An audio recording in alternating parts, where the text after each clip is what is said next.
This week on the Mr. Throwback Thursday podcast, we bring you Snoopa Clause, a little bad Santa, a change of plans in the JMJ verdict, T.I. standing up, Ja Rule almost killing someone. We will award our album of the year, and just when you think we can't do it again, not one, but two Chrimuh albums. What else? Let's listen. It's not just any day. It's Mr. Throwback Thursday. All you kids want to get on and shit. You are now about to witness the strength of street knowledge. I'll be damned. At the count of three, I want y'all to tell me the name of my DJ. 1, 2, 3. Poppers popping, the breakers break. Like the fellas say ho and the girls say hey. Give it up for the DJ, Mr. Throwback Thursday. And now, here's your hosts, Bill Winters and Mr. Throwback Thursday himself, Jamie Robinson.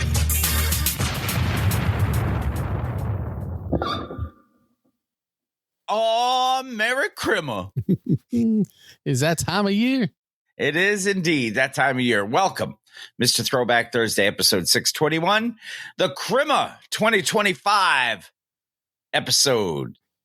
Your two favorite idiots coming at you live and direct. Bill from New York, Jamie down in Virginia. How are you, my friend? Happy early Merry Chrimuh to you. Indeed. As this airs, not as we record, it is Chrimuh. Yes, we have a Throwback Thursday Christmas this year. We had a Throwback Thanksgiving, which always happens. It's always on Thursday. Well, yes. So that always helps. We get a Throwback Chrimuh. Did we have a Throwback Halloween this year?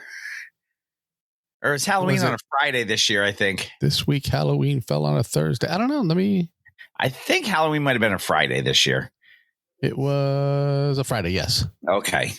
But yeah, we've got a Throwback Thursday Chrimuh, a Throwback Thursday New Year's Day. Yeah. And so 2 days where everybody's off of work, so they have no reason not to listen. That's right. And this is our return to the recording studio after your little birthday sojourn out to Mississippi. Indeed. Did you enjoy yourself, sir? I did. And you know, nice from what I saw in the pictures. Looked like a lot of fun. Bill had a premonition and sent me a get on your airplane and get to Mississippi boom, a preemptive boom. I did. And it came true. Very nice. I was glad I could help. I don't know if I had anything to do with that at all. But take the wins. Everything I've got in this board, take the win. Yeah. I deserve a little bit of a win every now and then because everything else is just not a win for Bill. It is questionable. And here we go. I'm gonna leave him alone. I'm giving you the win. You should take the win. I took the win. He says, I'm going to leave him alone. No, we had a good time out there. We had never been out there. Well, I can't say never. I've been. You had been out there, but that was under military auspices, right? Yes. We had brought the LCACs in to clean up and Hurricane Katrina and deliver food and water to people and stuff like that. And none of the casinos were there. There was a Hard Rock hotel, but there were no casinos. All their casinos were on the water. Except when we got there, they were on the other side of the highway. Because the water moved them. They did. So this is the first time I've been there since. But as we checked into our room and I looked out the window, I could see exactly where our landing beach was. Really? I'm like, this is crazy because I remember that. And I know that island over there. And I know this island over here. Like, so I sent messages to buddies of mine who were with me. And I'm like, I want you to see. And I pulled up the Google map. It was like with my location. And like, I could look out and see what it's called, Deer Island. But we called it Alligator Island when we were there because there was like a 9-foot bloated alligator sitting right in our landing zone where we had to go.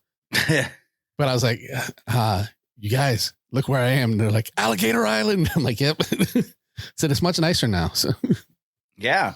Well, it's not completely hurricane drenched. No. And you didn't have a blown up alligator there. So nope. But no, we had a good time.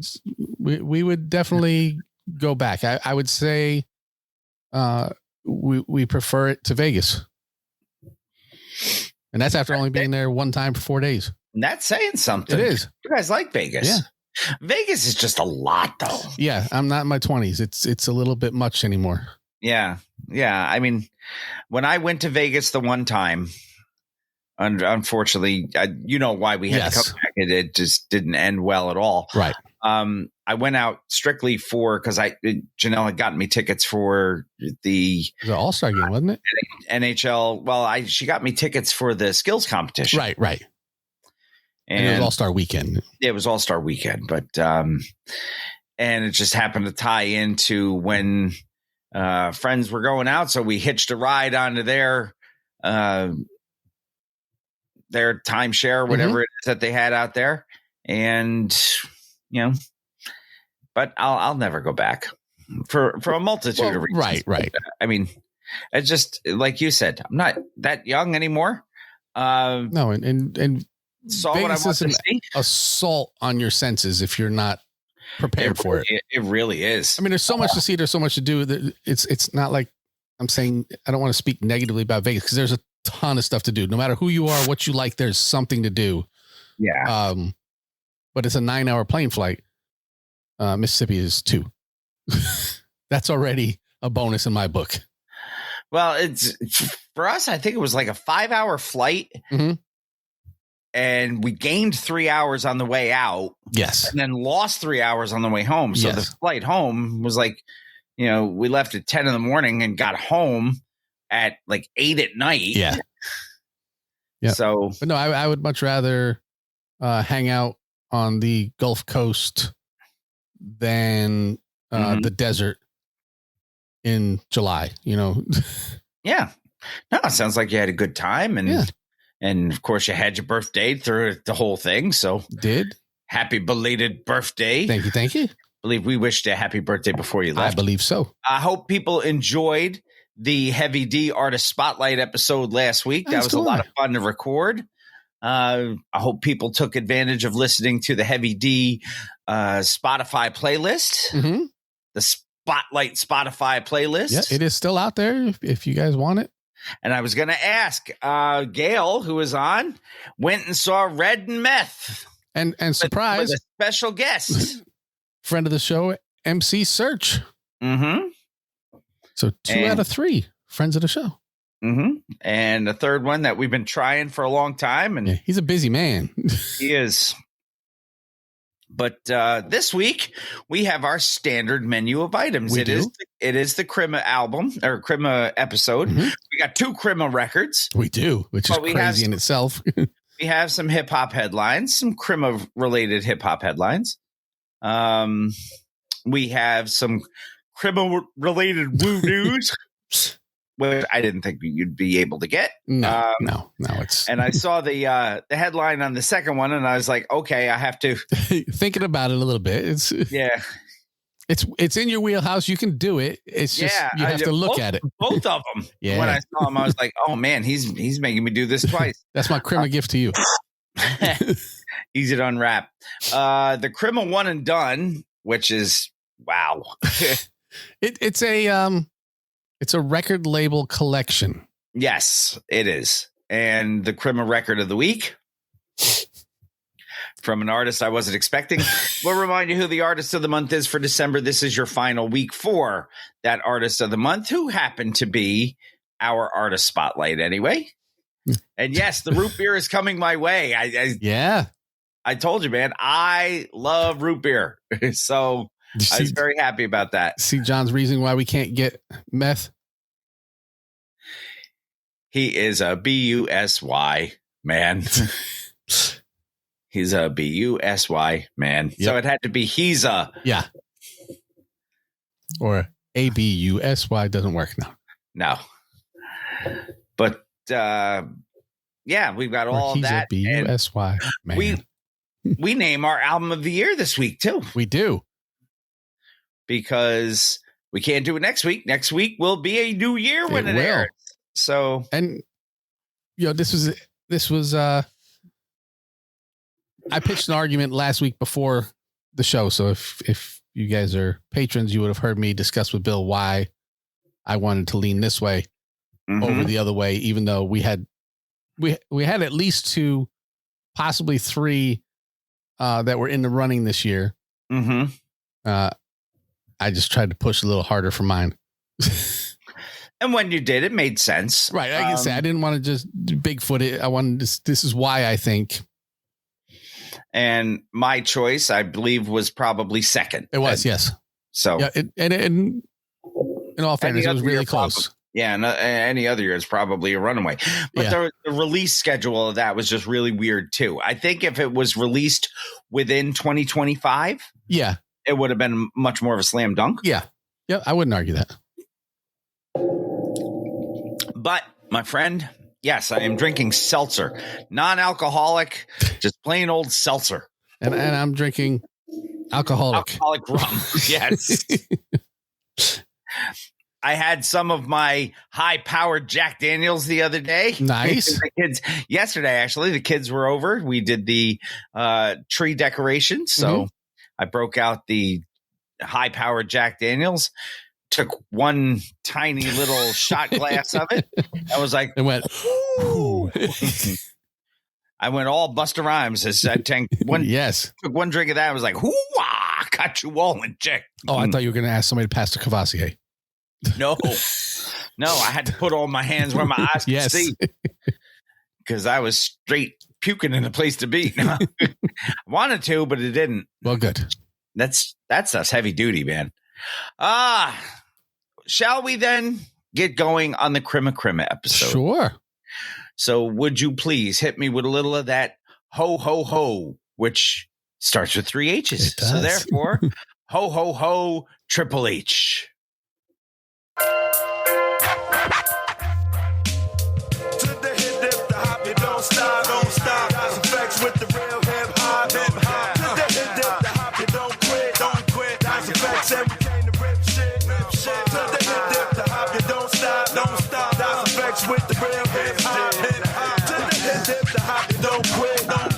This is Hip Hop Headlines brought to you by Mr. Throwback Thursday. We'll get on it. It's your time. It is my toin. My toin is going to start with something you've called moving on up. Indeed. My voice is going to crack, by the way. I've been fighting Peter something. Brady, what are we doing here? I've been fighting something for about a week. I was so glad we didn't record last week because my voice was in no shape to talk. So I get it. I've been there. I have been kind of trying to nurture it as much as I can. And some days it's better than others. Today it's been kind of in and out. So we shall see. Moving on up from Block Club Chicago. After 4 years of celebrating the rich history of the city's culture, the Chicago Hip Hop Heritage Museum has officially closed its doors in Bronzeville. But don't mourn just yet. Founders Brian Violator Alston and Amina Mohammed say this isn't an end, but a transition to a new chapter. Yes, I lasted longer than Jake Paul. I didn't make nearly as much money, though. But the museum, the Chicago Hip Hop Heritage Museum, was located at the Bronzeville Collective, and it grew from a small rotating exhibit into a cultural staple, showcasing rare memorabilia from a jacket worn by Common to flyers from early parties by legends like DJ Ferris and Twista. Somebody Mr. Yeah, tongue twister. It also hosted events honoring local icons like Crucial Conflict and Do or Die, giving them their flowers while they could still smell them. So, why close now? The curator cited the need for rest and restructuring. I guess running a grassroots museum is exhausting work. Yeah, that makes sense. After a successful run that saw them outgrow their space and gain national recognition, Alston and Mohammed decided to step back to plan for a larger, more sustainable future. So basically, it's more of a retooling, I think. You know, you have to kind of close and you know, gather your ranks before you can Shaba ranks, I suppose. Maxi Priest, then Shaba. Indeed. We have that button still we somewhere. Do, yeah.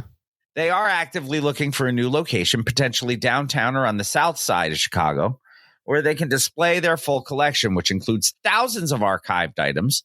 In the meantime, they plan to keep the momentum with pop-up exhibits and traveling showcases.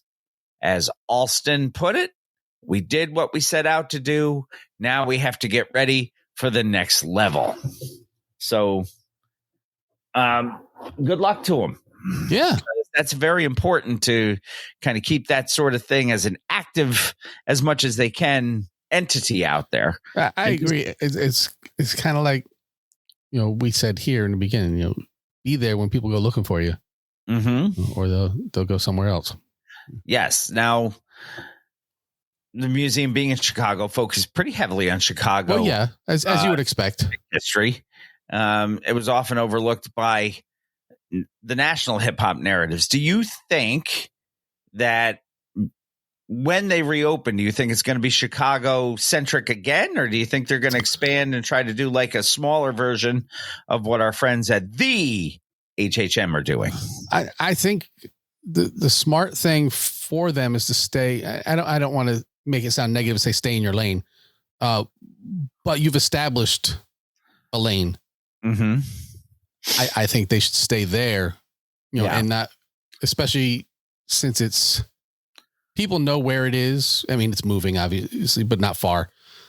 People know where it is. People know, hey, you can come here for Chicago hip hop history. You can come here for Chicago hip hop, artist celebration, because on a larger scale, a lot of East Coast and West Coast are going to take over, right? Because there was so much more to be able to have your hometown celebrated, their artists and their culture, and I think they should stay that way.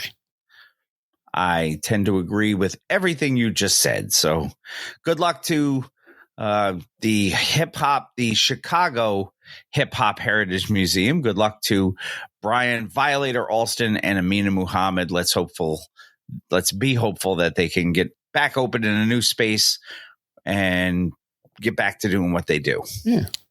Next article. 2 suspects, 1 not guilty. Yes. Not like 2 MCs and 1 DJ, but no. The decades-long saga of Jam Master Jay's murder had finally reached a conclusion. As Roddy Piper once said, just when you think you have all the answers, I change the questions. Damn straight. Federal judge has delivered a stunning reversal.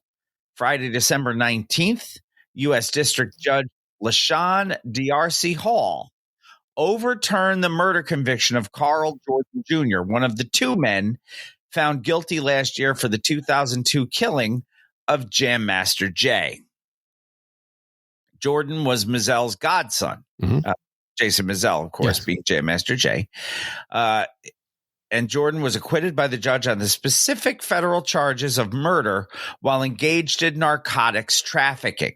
And I'm guessing that's kind of like while engaged in a robbery. Yeah. Somebody got killed and you were there committing the other crime. I guess that's how they're doing that. The judge ruled that prosecutors failed to provide sufficient evidence that Jordan had a drug-related motive for the killing, which is a necessary element for the federal conviction. She described the government's theory as impermissibly speculative and conjecture, asking from what evidence could the jury have reasonably inferred that Jordan sought to retaliate for the failure of the Baltimore deal. She says there was none. Okay. I suppose it is a very detailed charge, and you have to have a lot of I's dotted and T's crossed. Yeah, a lot of qualifiers, and it's not just he was there, it happened, he did it, or he's guilty of it, not necessarily he did it. However, unlike the Jake Paul decision, this was a split decision where the only thing that was split on Jake Paul was his jaw. 2 times. Split decision, the judge upheld the conviction of co-defendant Ronald Washington, finding that the evidence did support a drug-related motive in his case. So where does that leave us? Carl Jordan Jr. has been acquitted of the murder charge, but remains behind bars, awaiting trial on unrelated drug charges. Right. Can't be related drug charges. Otherwise, you have reason. You don't have the Chewbacca defense. Meanwhile, prosecutors are reviewing the decision.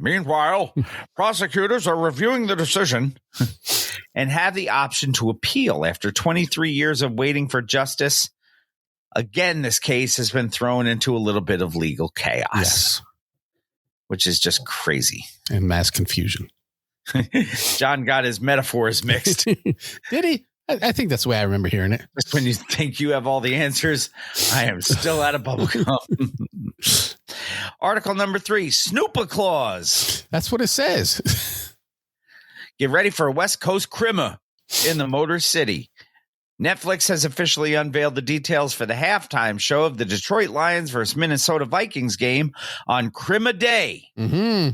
Dude, you know what? Somebody was complaining. Somebody on the Lions was complaining. Look, I already had to play on Thanksgiving this year. Now I have to play on Christmas too. Yeah. I kind of feel for him. I think if you had to play on Thanksgiving, they shouldn't have booked Detroit for Christmas Day. I understand they're a big draw right now. Well, that's the problem. Yeah, that's that. What do they call it when they move the game? They were flexed. Flexed, yeah. Yeah, like if you were to see the Jets and the Giants scheduled for Monday Night Football, they would flex that game. Yeah. Because ain't nobody tuning in for that. No. Not even their parents. Not even us. And that's saying something. I would, because I'd play some sort of ridiculous bet on it. Just like Jade, somebody or other. That was nice, wasn't it? That was nice. Dude had 0 catches on the year. Said, I think he's going to get a touchdown. Yeah. And not only did he get a touchdown, he got a touchdown to send a game to Ovaltine. Yeah, that was a nice one. So Snoopa Clause headlining the event on Chrimuh Day between Detroit and Minnesota. Now, is this part of the M&M scheduling, or is this strictly Netflix scheduling? I think this is strictly Netflix, because M&M scheduling was strictly for Thanksgiving, from what I remember reporting. So Netflix called Trick and cleared it. Yes. Snoop's hosting what is being called the holiday halftime party, but he isn't coming alone. The DOGG will be joined by who gives a fuck about a goddamn Grammy-winning country star and star of the TV show Yellowstone, Lainey Wilson. Sure. Who, I don't know if you're a country fan at all. I'm pretty sure you're not. You know I'm not. Do you know who Lainey Wilson is? Did you watch Yellowstone? No. Lainey Wilson is all over the place in country right now. Okay. Lainey Wilson is one of the, as Redman would say, she's a hot topic. Noted. I will have to forget about this after we talk about it. Go ahead. So that's a big get. That's a huge get. In a unique crossover, the show also features a performance by the musical cast of the upcoming Sony Pictures animation film, K-pop Demon Hunters. Now, I thought that was the name of an actual K-pop band. No, that's the movie. That movie was out. That was a creative play. That was a Netflix movie. Okay. And then Netflix hyped it up and put it in the theater as a sing-along for a few nights. I don't know if it was a week. It was a very short period of time. And it made ass ton of money. And then they said, whoop, now you got to come back to Netflix and watch it. So, yeah, the Demon Hunters, who are this three girl K-pop band in a cartoon, anime. What I don't know. I didn't watch it, but I have seen them on Saturday Night Live. That's why I know who they are. Yeah, they're going to be there performing. I guess they are EJ, Audrey Nuna, and Ray Amy. Those are the names that I'm seeing. I don't know anything about these people. I've heard the name K-pop Demon Hunters. Yes. Yeah. Like I said, I saw the 3 of them on Saturday Night Live 3-4 weeks ago. They weren't performing. They showed up at the end of a skit. Mm-hmm. But yeah, no, I know nothing. I know both of my kids went and saw the movie, and they both liked it. But okay. I don't know anything about it. I don't know if Emily saw it or not. I'll have to ask her. Yeah. Lion is our resident K-pop guy. Okay. So we can ask him about it. John just said, ton of people going to the theater to watch K-pop Demon Hunters when they went to see the 40th re-release of Clue. almost just got rear-ended. So there's a touch of mid-afternoon drinking is being done. Poor customers I have to talk to. Man, those customers just keep getting in the way. This job would be great if it wasn't for the fucking customers. Well, hello, Lion. Welcome to the show. And he said, yes, he is the resident K-pop guy. Yes. Fucking great film, and I hate cartoons. Well, that's saying something. It wasn't a cartoon. It was an anime. Yeah, but it's still animated. It's a Japanese cartoon. It's a Japanese cartoon. The show promises to be a gender blending, genre blending, not gender. Genre, yes. Genre blending spectacle. Could be gender too. I don't know. I see that K-pop stuff can be gender bending too, because every time I look at them, I can't tell what they are. The show promises to be a genre blending spectacle. Mm-hmm. Hip hop, country, K-pop, all goes down during halftime of the Lions-Vikings game.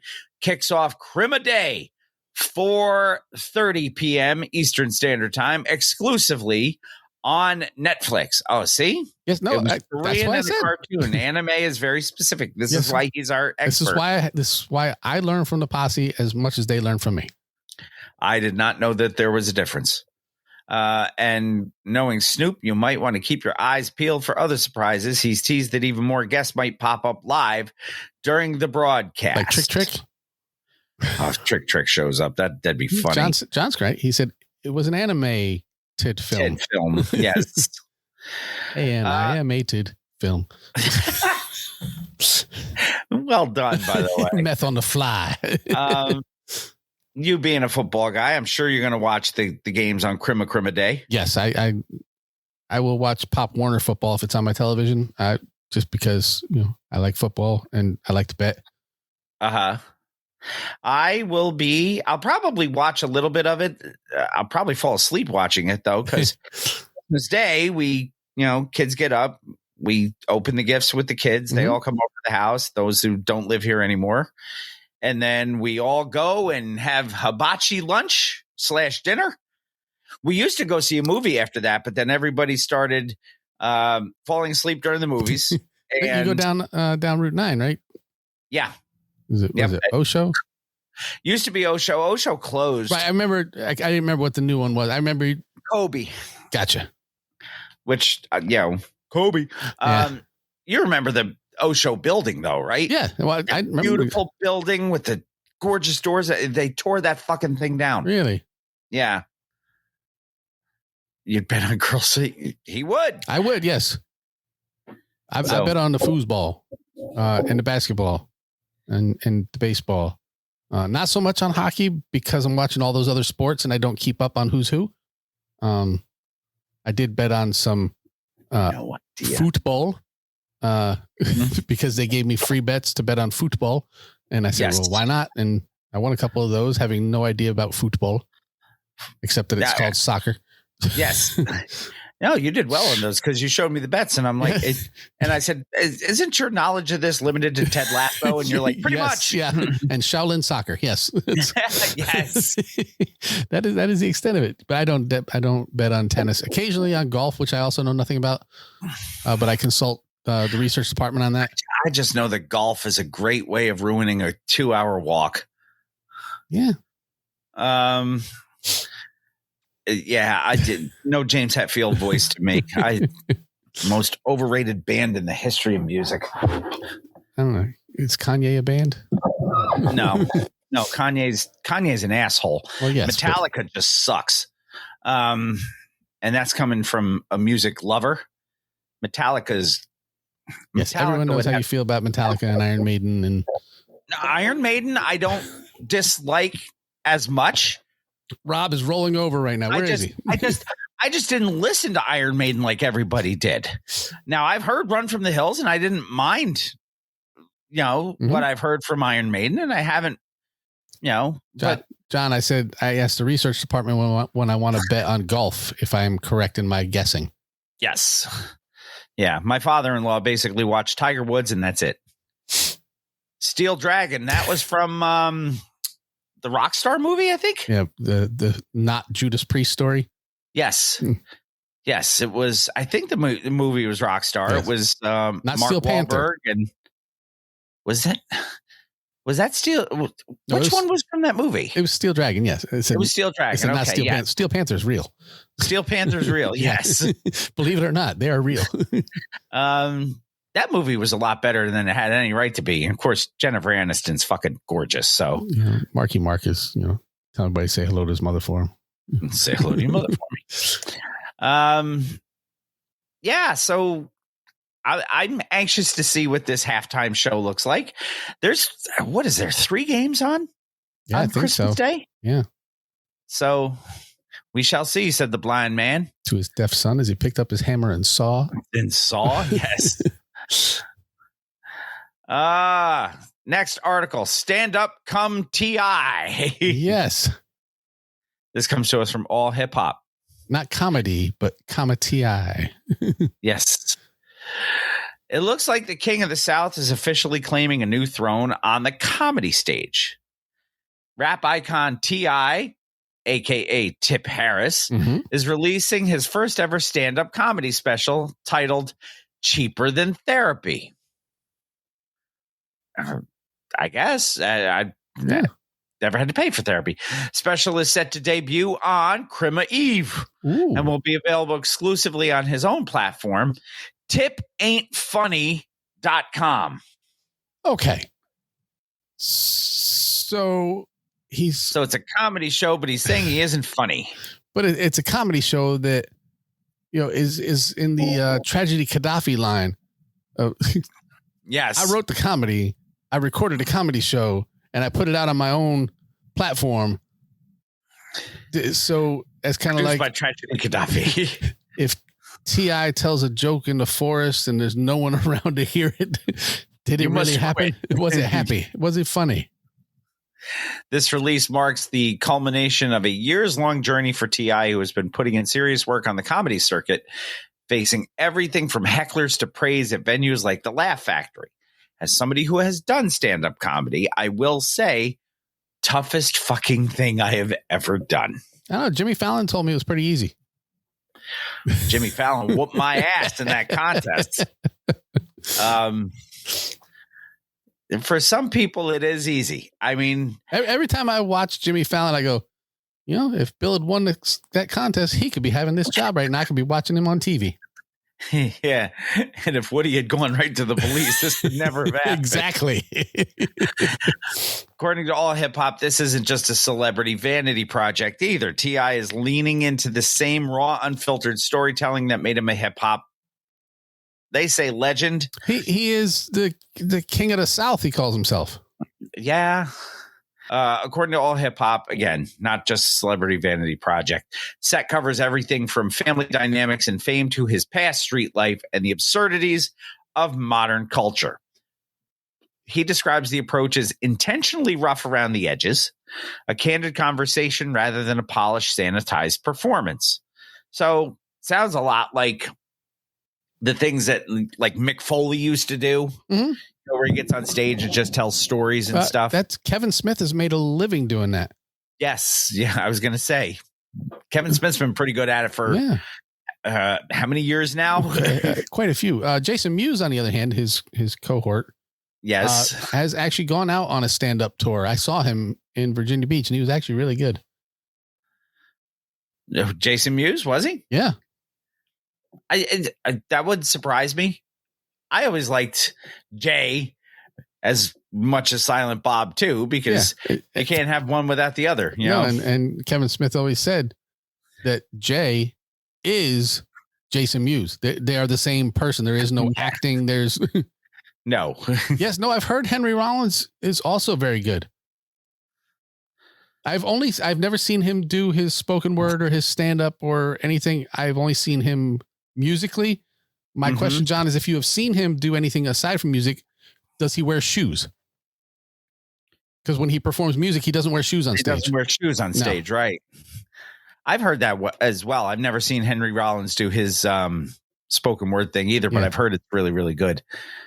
For fans who have watched T.I. evolve from a trap pioneer to an actor and an activist, this special is being framed as his next major chapter, replacing bars with punchlines, but keeping the same fearless energy. So good on T.I. Is that a show you would go see? Me personally, no, because I'm not a big T.I. fan to start with. I like 3 or 4 of his songs. Mm-hmm. So telling me that your comedy is like your music, I don't know if I'd want to go. I don't know enough about him personally. I mean, I know what I've heard about him and Tiny and importing children or whatever it was they were doing. Mm-hmm. But I don't know enough about him to go, oh, and I know so much about his life that I think he would be really good doing this. On the other hand, Positive K also doing stand-up comedy. Since I liked Positive K's music, he was a great guest. Yes, he was. Him, I would go see. Just so because I know him and I don't know him, you know what I mean? I know more about him and I know more about his music. Right. I would be more drawn to go see him do stand-up comedy than I would T.I. And that also may be, and you can't call it East Coast bias because Tip's from Atlanta, I think, but that New York bias over the South even. Yeah. Because I was not big into Southern hip hop in general as I was into New York hip hop. So that may have something to do with it too. It's perfectly fair, I would think. Hot New Hip Hop brings us our next article. It was almost murder. And this is a throwaway article, but I kind of laughed when I read it and I was like, I got to put this in here. It looks like Ja Rule might need to spend a little more time at the driving range. The rapper is going viral for a scary but funny moment at the Derek Jeter Invitational Celebrity Golf Tournament this week. During a celebrity shootout, Ja Rule stepped up to the tee, unleashed a swing that went completely off the rails. Instead of heading down the fairway, the ball hooked sharply toward a group of photographers and spectators.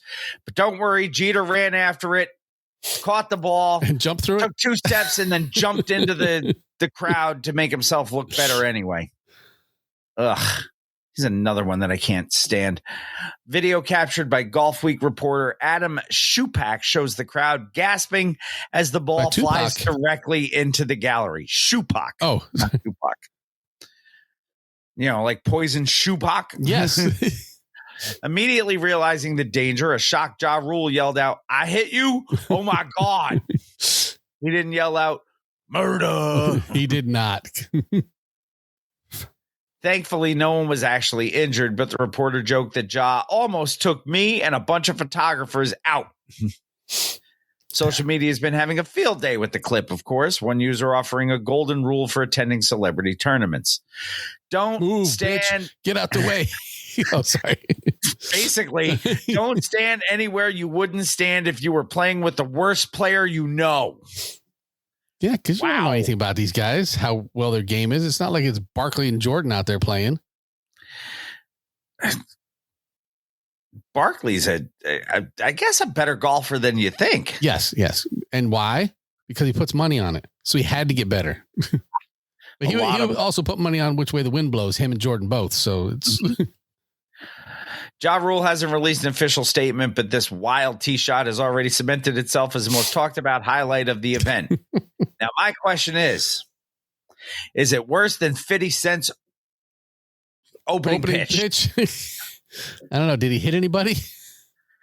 Did 50 hit anybody? Yeah. Damn near close. I don't know if he actually did, but he basically threw the ball into the dugout. It was probably better than Chuck Knobloch's throw from second base. Or Mackie Sasser's from behind the plate. Yeah. Because they both had the yips. They did. And but did one of them hit Keith Olbermann's grandmother or whatever? No. Chuck Knobloch did. I think he did hit a photographer in the nuts. Yeah. Yeah, I remember Knobloch threw that one, and it was Keith Olbermann's grandmother, I think, got whacked with the ball. He was trying to throw from second to first. Sources claim that Ja Rule said, "I may not play golf very well, but I'm still better at this than I am at the Fire Festival." So, just when you thought it was over. Yeah. From Ratings Game Music, next article, hip-hop legends Bone Thugs and Harmony are back. Did you throw up air quotes when you said legends? No. Okay. I'm just checking. just because I don't think they're legends doesn't mean that in other people's eyes they're not. Right. Hence the people going to see T.I. do stand up. Yes. Hip hop legends Bone Thugs and Harmony are back, proving that their signature sound has not lost its touch. The Cleveland crew recently dropped a new single titled Over. Yeah. Which Ratings Game Music describes as a return to their classic energy. It follows closely on the heels of their previous release, Road Nights. This new track features Crazy Bone, Busy Bone, Flesh and Bone, all trading bars seamlessly. The song dives into the complexities of romantic relationships that seem to be going nowhere, all while delivering the rapid fire flows and layered harmonies that made the group famous in the 90s. Yeah, and it will be next week's Old to the New. Okay. Because, this is Chrimuh. We got to. So the reviewer said that the track feels slightly dated and perhaps a bit long for modern attention spans, which means it's probably longer than 2.5 minutes. Yeah. But they do praise the chemistry of Bone Thugs and Harmony. It earned a solid 3.5 out of 5 stars, serving as a reminder that the unique Bone Thugs sound is something that only they can truly master.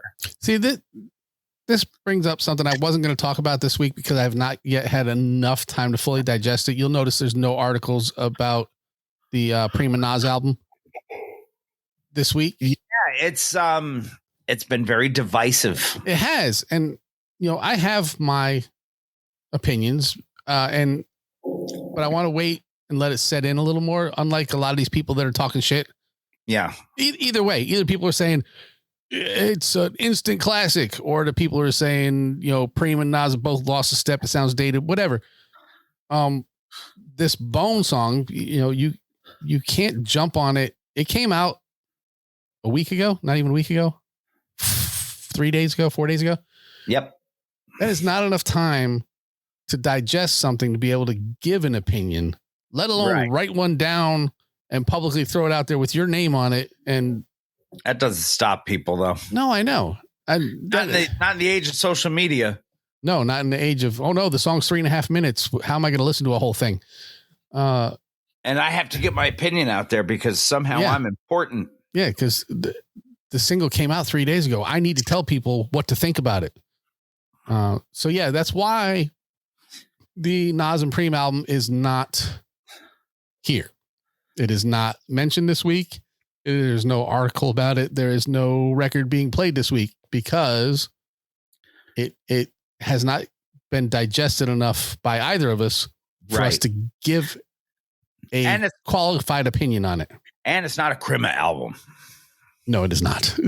Well, that too, right? There's always that. Next article. This one made me laugh. I'm glad. All hip hop brings you Lil Jon R Us. This is a really cool thing that he's doing and that they're doing. It really is. He's a brilliant business guy. Yeah. And you team up with a well-known entity. Yeah. Whether they disappeared or not. They are now part of, I know that Macy's. Is that what it is? Yes. Because that's why they were in the parade. Right. If you tuned into the 99th Macy's Thanksgiving Day Parade this year, you likely caught one of the most unexpected and viral moments of the parade. The king of crunk himself, Lil Jon, without the Kool-Aid Man, performing a family-friendly version of his hit, Turned Down for What? on the Toys R Us float. All while Jeffrey the Giraffe pulled up P. Diddy and danced in the background of the video. Lil Jon is leveraging that viral buzz for a good cause. According to reports from All Hip Hop, the rapper has launched a heartfelt giveaway to benefit Autism Speaks. The centerpiece of the campaign is the actual custom jacket that he wore during his parade performance. Fans who donate to Autism Speaks via a dedicated Toys R Us campaign page earn entries to win a grand prize package. This includes the signed jacket, a trip for two to LA, and a personal meet and greet with Lil Jon. Mm-hmm. The campaign is running for a limited time, ending on December 26th of this year, so the day after Chrimuh. Little John has shared in interviews that he does not have a direct family connection to autism. He has been a consistent supporter of the organization, stating that he wants to use his platform to ensure families on the spectrum feel seen, supported, and never alone. He is more and more lately starting to remind me of Flavor Flav. Yeah. What can I do to help the next man? Yeah. Yeah, and I think it was from that. In the immortal words of our artist of the month, who we did our artist spot, I got nothing but love for that. Yeah. I don't know if it was when he made his, what I assume is a life change for him to be winning Muscle Beach competitions or whatever it was. Whatever it was that turned him around, Flav had something that turned him around too. Thank you, John. Whatever it was that took to make him go, you know what? Look who I am. Imagine the things I can do with who I am. And went out and started doing them. Come on, he did a Christmas song with the Kool-Aid Man. Who remembered the Kool-Aid Man? What I really want for Christmas. He's not out here talking about everything on my list, baby. He's not out here talking to Punchy. He's talking to the Kool-Aid Man. Mm-hmm. I'm just, like you said, and it's a fine line, when you think that these people look at themselves in the mirror and say, I've got some fame, I've got some name recognition, as opposed to saying everybody should bow to me, Kanye. There's enough of them out there, yes. Yeah. For people like Flav and Little John to look in the mirror and say, what can I do to leverage that to help somebody out less fortunate? Yeah. That's what the holiday spirit should be all about anyway. So yeah. On the something I rarely do, but I'm going to do it outside of hip hop. Someone who I watched this thing about Anderson Cooper and Andy Cohen the other day. Mm-hmm. They were on something. I think they were on Colbert. And they said they had gone to Disney World with their kids. Mm-hmm. And they had an escort to take them around Disney World. Are you having a stroke? No, my glasses are a little dirty. I'm just trying to figure out. Checking? No, I'm just trying to find a clean spot to look through them. And I'm like, no, there isn't. I have to take them off. So they went. They had an escort. I'm fighting this thing off, this cold and stuff. So my eyes get a little bit funky too. Okay. So. No stroke. Funky for you. Yes. Yes, my glasses would make it real funky for me. So they went and they got an escort, not a male escort, but an escort. You never know what those do. I know, to take them around Disney World. And they said they got on this ride with their kids and they're enjoying themselves. The kids are having fun. And they turn and they look around at the rest of the ride and there's nobody else on the ride. And they look out and there's this big line of people waiting. And they got off and Anderson Cooper said, I don't know what other people you've taken around and escorted. He said, but we do not want this. We want everyone to be able to enjoy this. We do not need you to shut down rides just so us and our kids can ride. And I thought that was a really cool thing. That's right. That's on the same, because Anderson Cooper and, as crazy as it is, Andy Cohen are both huge. Had that kind of panache. Yeah, they are hugely famous people. Whether in your circles or not, they are hugely famous. I mean, fucking Anderson Cooper's a Vanderbilt. Outside of his own, outside of his own fame, he's a fucking Vanderbilt. But for them to say, don't do that, that's not who we are. Just because you know who we are doesn't mean, we're here at Disney World during the day. We didn't pull a Nick Cannon and Mariah and buy the place out so you can have it to ourselves. Fuck that, dude. So, yeah, I know it's outside of hip hop, but it was based on Lil Jon and Flav and whatnot. So don't be too big for your britches. Help people where you can help people. Now, who else can you think of that actually supports this kind of a specific thing? He doesn't have any personal tie to the autism thing. Right. That's a big thing. But he's big into it. Yeah. That is, we'll go football. My cleats, my cause is a big thing. Yes. Now, I would say the majority of those people have some sort of personal connection to whatever it is. When they used to go on game shows and they had celebrities on the game shows, they all had a charity that they each chose that their money would go to. And I would assume the majority of them had some sort of personal connection to whatever the charity was. So, I can't think of any specific person in or out of hip hop that has a non-personal connection to something, but, goes out of their way to support that. Other than Flav in his whatever sport he's decided to pick on for the Olympics. Yeah. And Red Lobster. For the summer, it was, he liked the menu. Yeah. So he's got a personal connection there. But, Flav never played water polo. But he did, though. On that water. He did after. Yeah. But he didn't play it before then. He he picked that team. He's like, you know what? These are girls I'm throwing my weight behind. Yeah. And he's doing for somebody in the winter. Yeah. Didn't he make sure somebody got paid to go to school or something? Or they had to stop going to school because they were in the Olympics? They had to stop going to school. And I think he paid their rent or something like that. Yeah. I remember that story. So, and I don't think Sally Struthers knew anybody in Ethiopia, but she was. No, but she probably got approached by the Feed the Children maybe. Or whatever. And, she got hammered for that whole thing because she was not a shot putter's rent. I knew he paid the rent for somebody. Thank you, John. And that's why John is here, aside from the fact that he's just a damn handsome man. And to wield the band hammer. Yes, and to wield the band hammer is right. Hot New Hip Hop brings us our next one. Keep trolling. Yeah. Starvin' Marvin. I was hoping you had that one. Just when you thought 50 Cent couldn't get any pettier, he finds a new way to level up. The G-Unit mogul is escalating his feud with fellow rapper Jim Jones by hitting him where it hurts in his place of business. We may get to him later. Who knows? I said to you before we came on, I saw somebody posted that they're going to measure their pettiness for the rest of their life on a scale of 1 to 50 Cent. Yep. If you get to 50 Cent level, you're pettier than Richard, man. And Kyle. According to Hot New Hip Hop, the beef started after Jim Jones called Fiddy's new Netflix documentary about Diddy a mockumentary on his podcast. Mr. Curtis Jackson did not take kindly to the criticism and fired back, calling Jim Jones and his co-host Mano bums and alleging they are squatters who owe $250,000 for their studio space.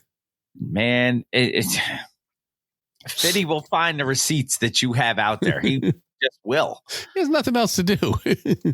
But he didn't stop at just accusations. He allegedly leaked a recorded phone conversation with the landlord of the building where Jones films his podcast. In the audio, the landlord claims that Jones owes somewhere between $80,000 and $180,000 in back rent and describes working with him as unpleasant. To cap it all off, Curtis Jackson is now threatening to buy the building himself just so he can evict them. It's kind of like, didn't he buy out scale of the Ja Rule show? Cent? That is petty as fuck. Didn't he buy out the Ja Rule show just so nobody would be there? At the front row. Yes, that was a thing he did. He goes, he says, I didn't have this on my list of things to do, but if you insist, I'll make time. I'm working on buying the space where you film. Jim Jones has yet to publicly respond to the leaked audio. Man, you do not want to piss off 50 Cent. No, I mean, with everything he's got. You better be squeaky clean if you do. Oh, because he'll find that area that needs some grease. Yep. Man. And now. Oh, yeah. I forgot about this. New school news. Hit me.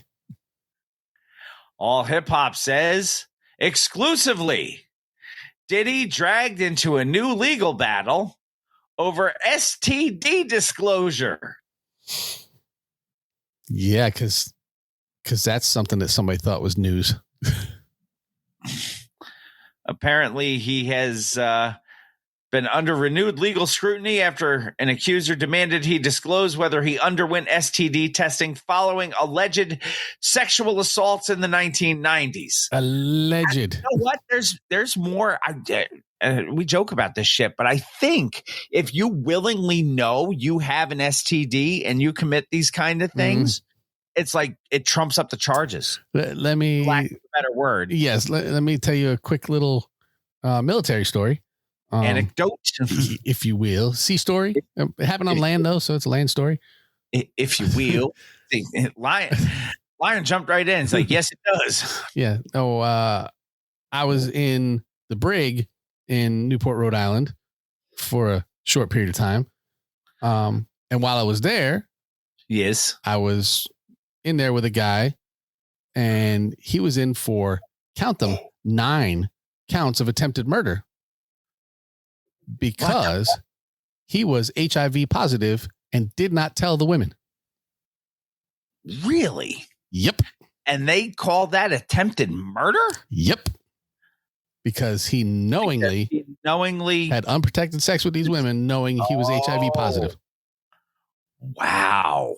Yep. That's tonight's sea story, kids. Well, that combined with the article is definitely enough. Too much of that shit. And we will take our first break of the evening. And when we come back, we will have a little bit of woo news. And then we're going to get into some Chrimuh records on the like Chrimuh it or not episode. Mr. Throwback Thursday, episode 621, the Christmas episode.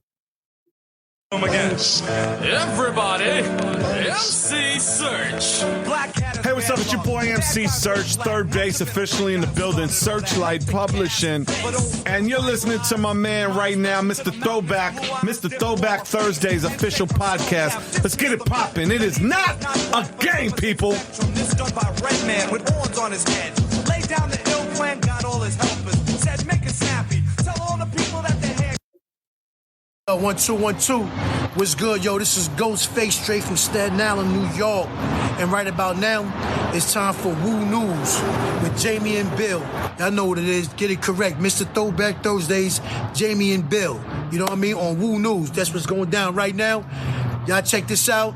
Exclusive. Peace.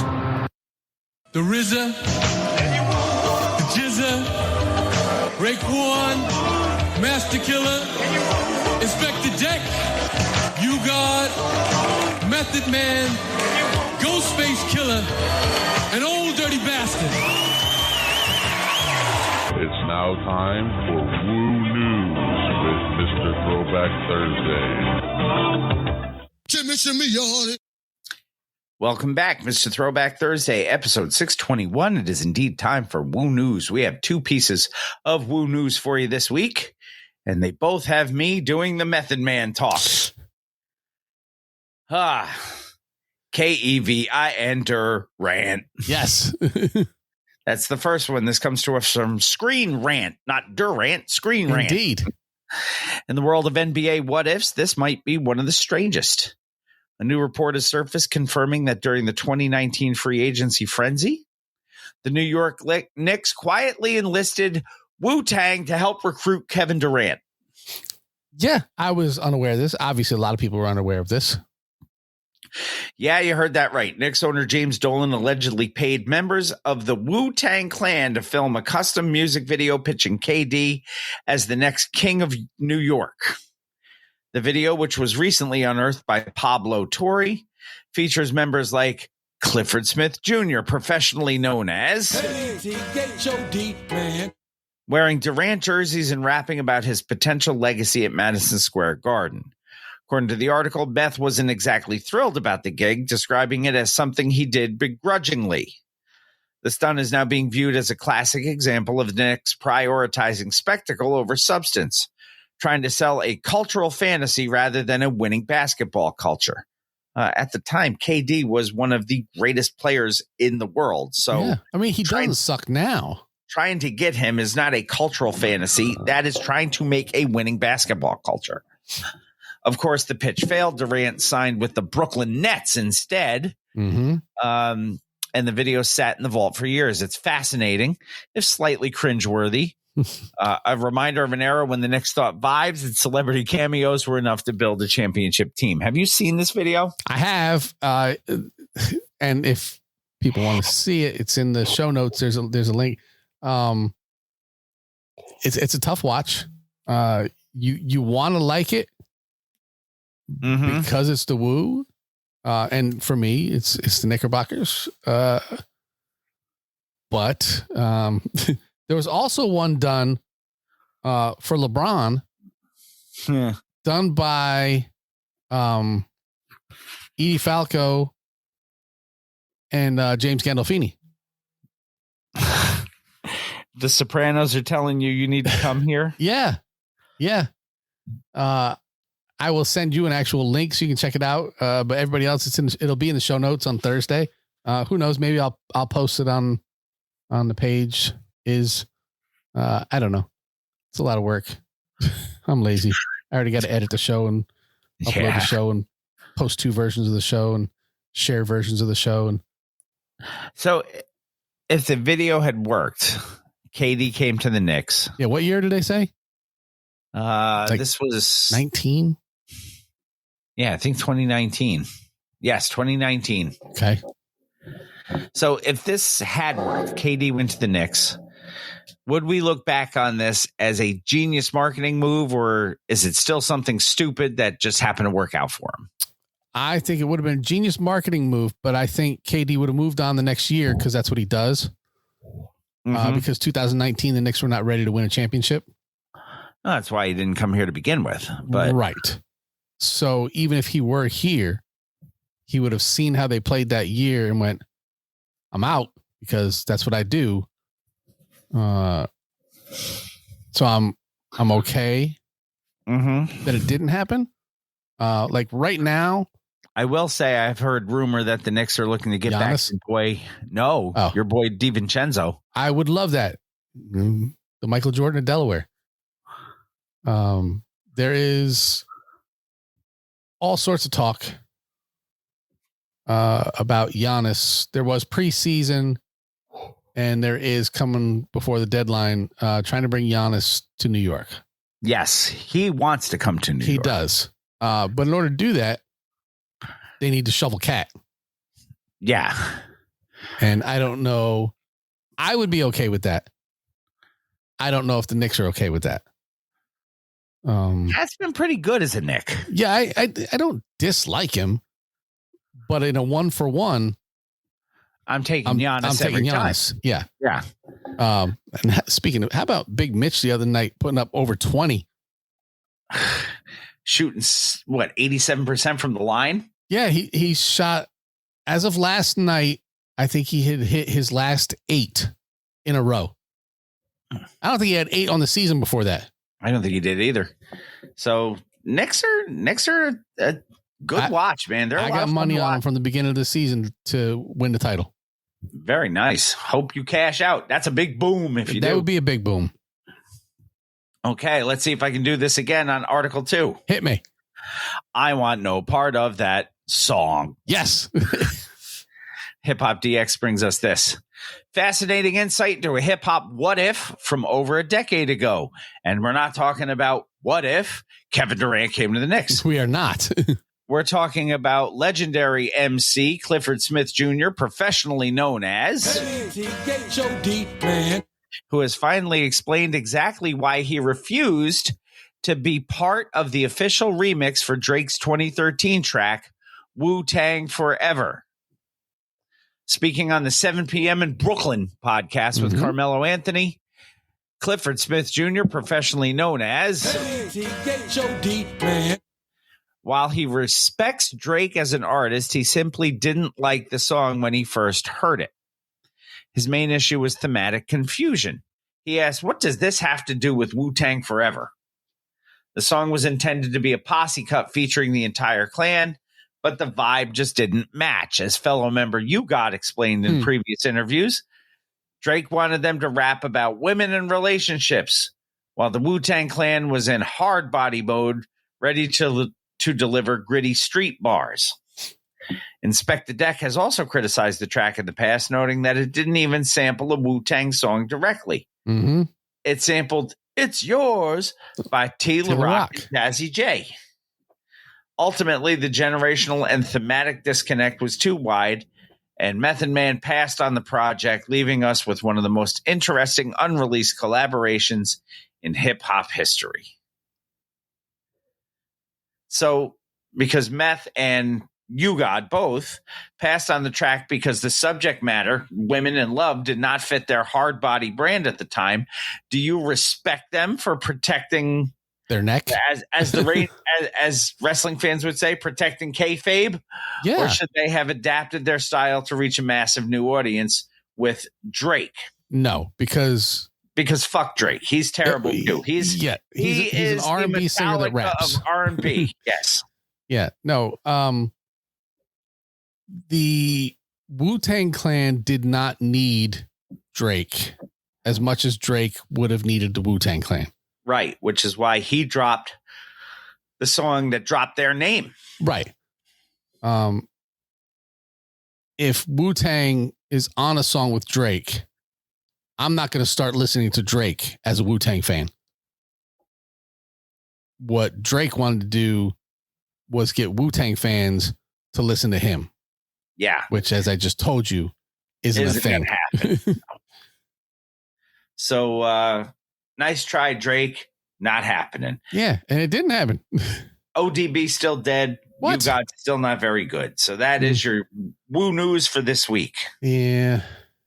So we are going to go right into our Chrimuh one and done. It is time for music. It is time for Chrimuh. So we are going to do our Chrimuh one and done, which we don't usually have. And our Chrimuh one and done is a various records album. Yeah, various artists from the B-Boy Records label, which, you know, in the beginning, Boogie Down Productions was on B-Boy Records. I think the Criminal Minded album was on that. This is B-Boy Christmas from B-Boy Records. Mm-hmm. Came out in 1987. A number. It has 9 tracks on it. It does. Some of which are terrible. This is, I mean, let's take a look at who's on here, shall we? The who's who of who's on here. Track number 1, Hard Call Christmas with My Christmas Bells, subtitled Elf Vocals. You are going to love this. Sure I will. And let me love it so much that I probably should unmute it. At Christmas times are hard as hell. Mess with my kids and your eyes are swell. The others fell on the ice I yell. You shouldn't wear skits in the winter. Christmas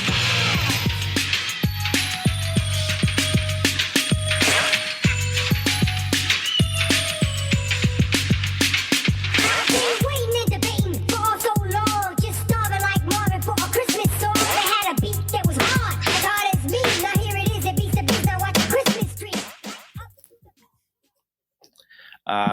Yeah, I love it. I love it when LL did it.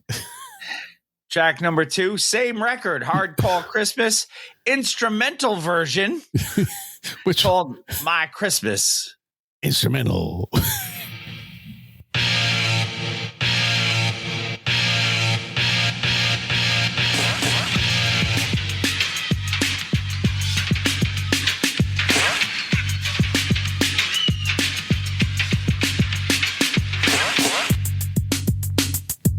That just sounds like a lightened up Rock the Bells instrumental. They didn't even have the jingle bells over top of that one. No, they really didn't. Track number 3. Ross and Hump and all these other guys have Elf and Doc M. Yes. This is called Elf Dub.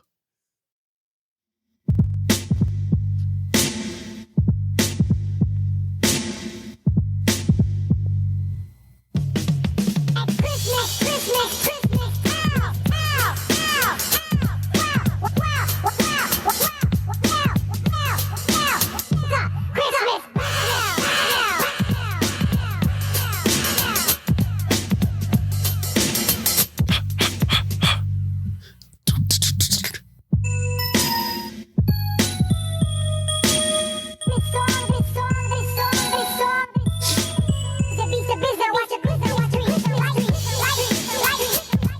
Eric B and Rakim are rolling over.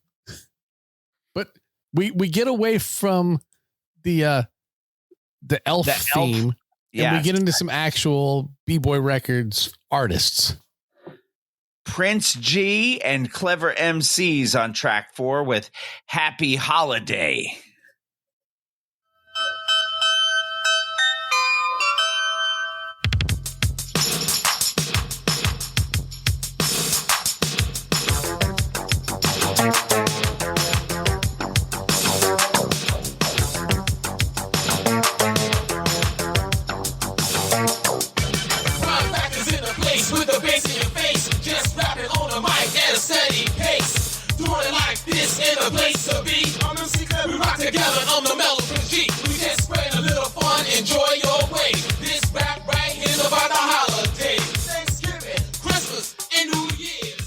That is a very 1987 hip-hop Christmas song. It sounds very much that way. Next track is the same one, instrumental, Prince G and Clever MC's Happy Holiday instrumental. We'll do this one real quick.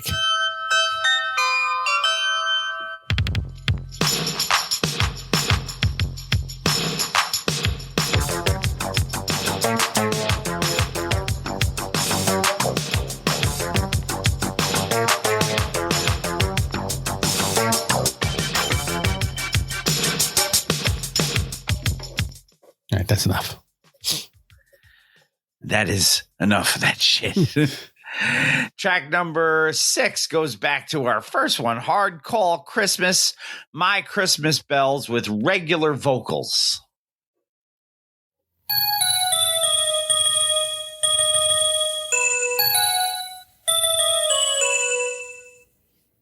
At Christmas, times are hard as hell. Mess with my gifts and your eyes are swell. While others fell on the ice, I yell. You shouldn't wear skips in the winter. Christmas bell.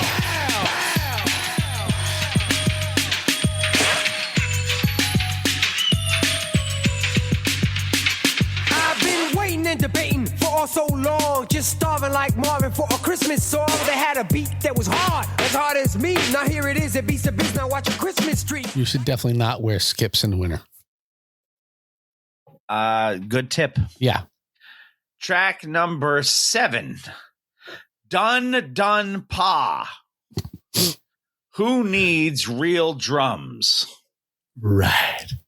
Who needs real drums? Who needs real drums? Who needs real drums? Who needs real drums? Who needs real drums? Who needs real drums? Who needs real drums? Who needs real drums?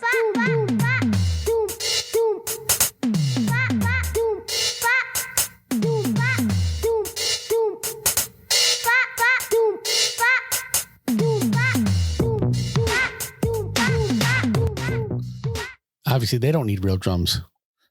Kind of sounded like you're going into Nightmare on My Street there at the end. Track number 8, Busy Boys with Funky Fresh Christmas. Bit of a funky Christmas.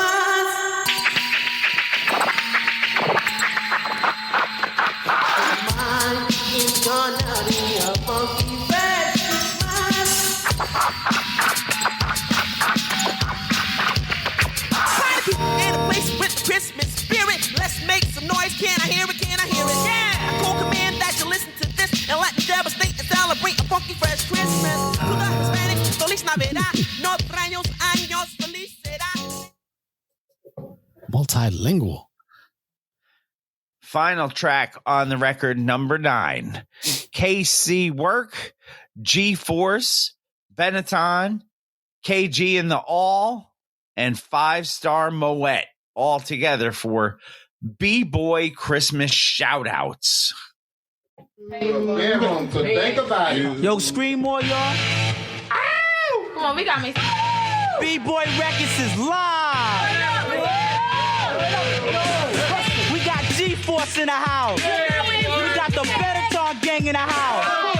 We got Keyboard Money Mike in the house. We got my producer TK in the house. He's down with us. We got the almighty KG in the house. And I'm KC. And that record was on B-Boy Records.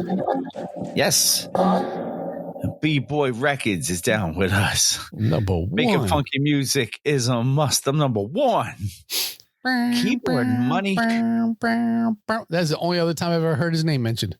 I was about to say, counting that record, that's the second time I've ever heard of Money Mike. Not just Money Mike, but Keyboard Money Mike. B-Boy's Christmas. Because I dig deep to find you guys hip-hop Christmas records that fit our time period. From B-Boy Records, your one and done for episode 621, the Chrimuh episode. Oh, I am going to go out of my way and say there are no singles on this. And you better check. There are no singles on this. It is time check yourself for the Chrimuh record of the week. And I believe we've mentioned him already today. We have indeed. You can't pay his rent or whatever. Yeah, something like that. Yeah, let's see what he got an ass ton of songs for you for Chrimuh. He does.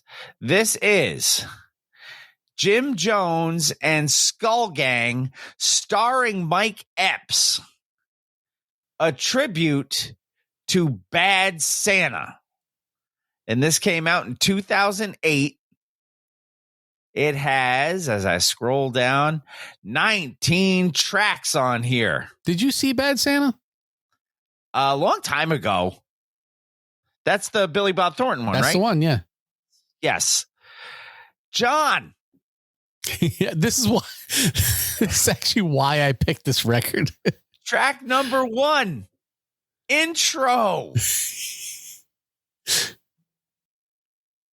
Like Christmas done changed. Tell me about it. It's no more Christmas feeling. Nope. I remember when mommy would let me open a gift at 12 o'clock. It's finna be the coldest winter ever. If we don't get it together. Nothing to do with the climate or the brick ass weather. Recession is here and the gifts cost cheddar. What we gonna do to make it? Some of us choose to take. Gotta get it. Shit. That's the risk to get your kids. Happy holidays to you too, Jason. Sorry, I had to get through the song first. Yes, Jason. Happy holidays to you. Always nice to see you. Track number 2, Mike Epps skit number 1. Official Christmas motherfucking mixtape. This is Bad Santa in your face, breath smelling like JMJ, motherfucker. Newports and murder, bitch. Just letting y'all motherfuckers know we riding all through all the boroughs. We breaking in houses because it's the night before Christmas and we ain't got shit. I want some new sweaters and some motherfucking underwear and everything.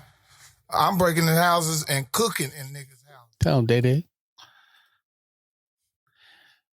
Mike Epps goes a little of him goes a long way. DJ Introduction thanks you for his Chrimuh present. You are welcome. Track number 3, Christmas Eve. Should I have called it Chrimuh Eve? I believe so. Chrimuh Eve. Tired of standing out here all day, man. We gotta get this money, man. Don't be getting scared, man. We got Christmas time. Crazy in the section out here. Word up, man. There she go. There go, right there. Right there. That old lady right there. Yeah, the old lady, man. She got the most bags, man. Bugged out. Oh, man. I can't be with our money on Christmas Eve. Cause I'm thinking about robbing you.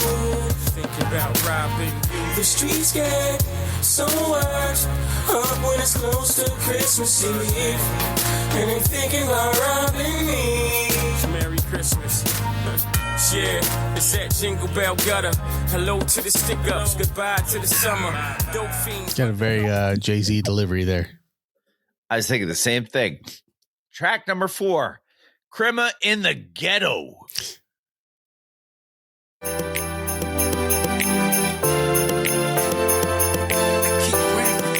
Christmas Day.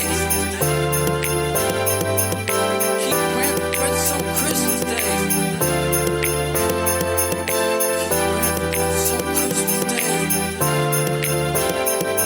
I keep praying for presents on Christmas Day.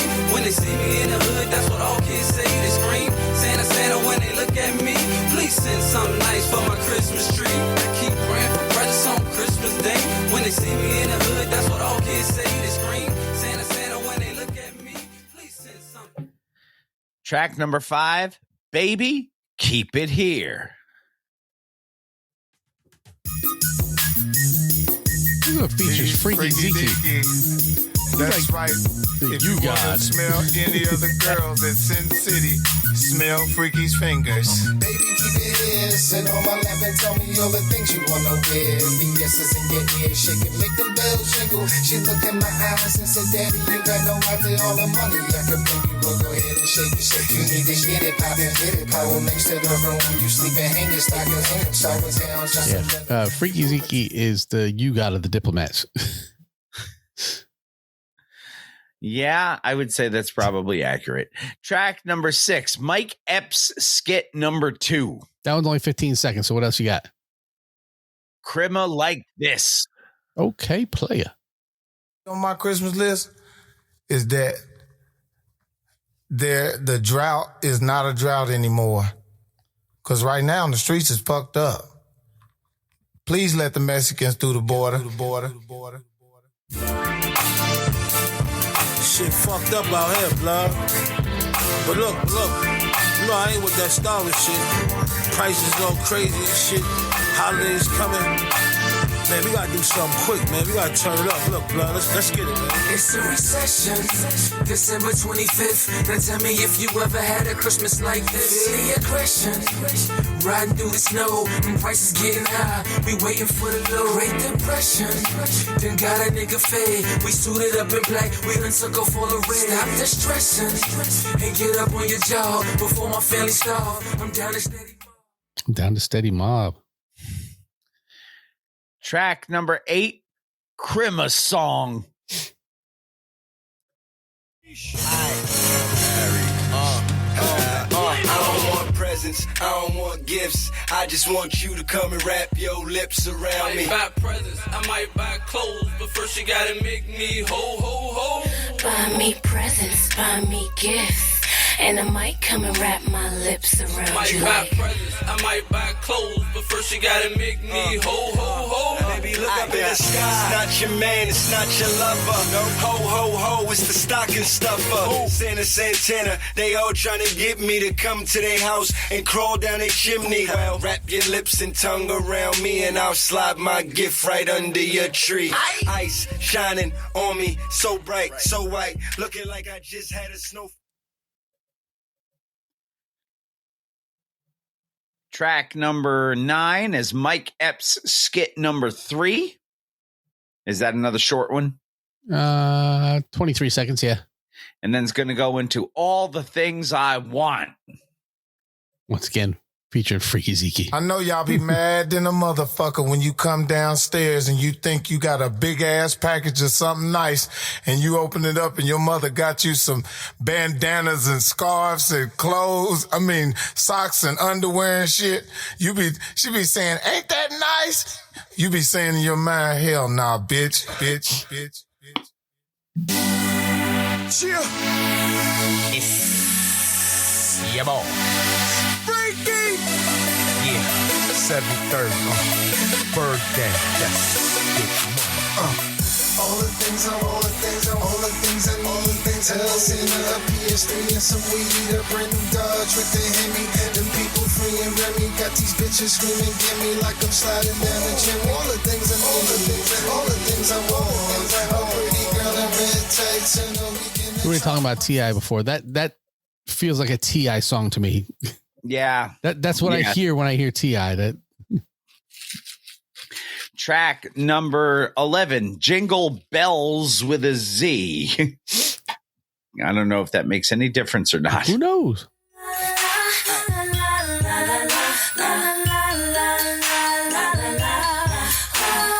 Dashing through the snow in the four-door wiping place. Through Harlem we roll on a high-speed chase. Coats and diamond rings, ice that shines so bright. How fun it is to rap and sing while we doing 95. Oh, jingle bells, jingle bells. you can hear the Z, right?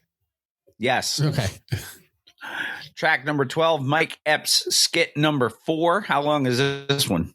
This one is 1:08, so we'll just play that. Oh, okay. One. So it's its own thing. Yeah. So Mike Epps, skit number 4. Back. This is a shout out to all the kids out there who didn't have a good Christmas. Like myself, a lot of Christmases I didn't see. That's what made me feel like, you know what? Fuck Christmas. Christmas ain't shit. Everybody work all motherfucking year and hustle all year for one motherfucking day. And then the next day, it's over. The shit you done bought a nigga be laying spread it all on the fucking floor. That is true. Mm-hmm. Epps speaking truth. Track number 13, Better Not Cry.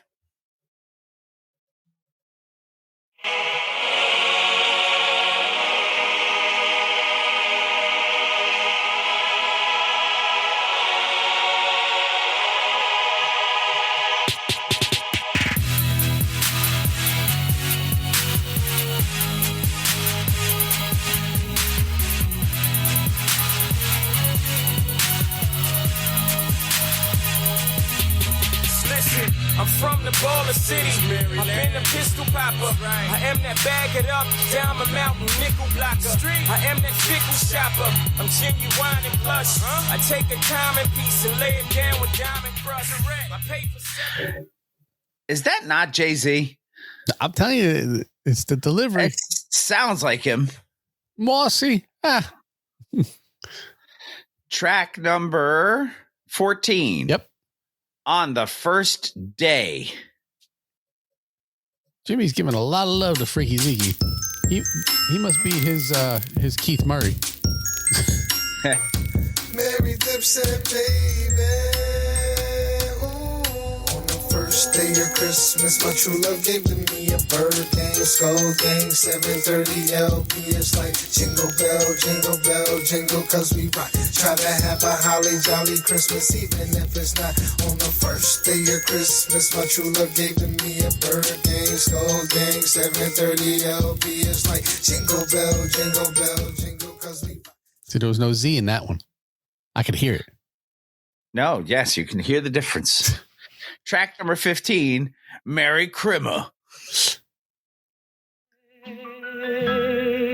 You love me. Ho, ho, ho, and Merry Christmas. This is Johnny Jarajan, wishing you and yours happy holidays. And for all my lady friends, I got a big bag of honey bunches of oats. Babes, skull.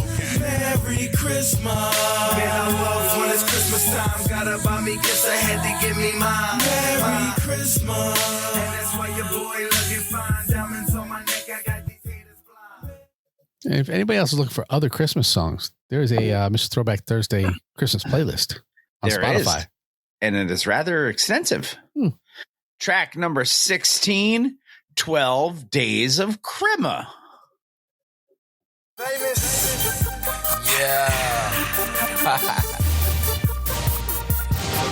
Get this shit right. Yeah. It's the first day of Christmas, homie with the business. I'm trying to get this paper, dog. My daughter got a wish list. A nigga hydroplane getting faded. They ain't gotta give me nothing, I'ma take it. Let's bust a move and make it. You see me out here on the grind, the days is getting closer. Dog, I'm running out of time, what's on my mind? I gotta catch it, come up. Don't wanna pick my gun up. Gotta catch a come up, I don't want to pick my gun up. No, you can't do that. No. Track number 17, Bride Gang Chrimuh. I think it's Bird Gang. Well, I got BRYD. Yeah, I got BYRD on mine, so that's probably a misprint on your end. Bird Gang, yes. Yeah. Probably a misprint on my end. All right, yeah. Doesn't matter. It's Jim Jones. It's right.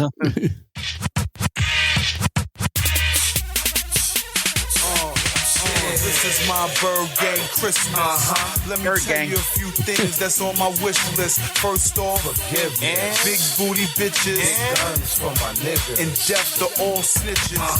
This is our Bird Gang Christmas. Let us tell you a few things that's on our wish list. First off, big booty bitches. Big guns from my niggas. And death to all snitches. It's Christmas time, and we passing out things. Mama Jones cooking up chicken and collard greens. You know what I'm about. Well, they stole that line from Run DMC. I'm going to say, that line sounded familiar. Mm-hmm. Track number 18, Gotta Get That. Gotta get that line from Run DMC is what they got to get. Gotta get that. Gotta get that.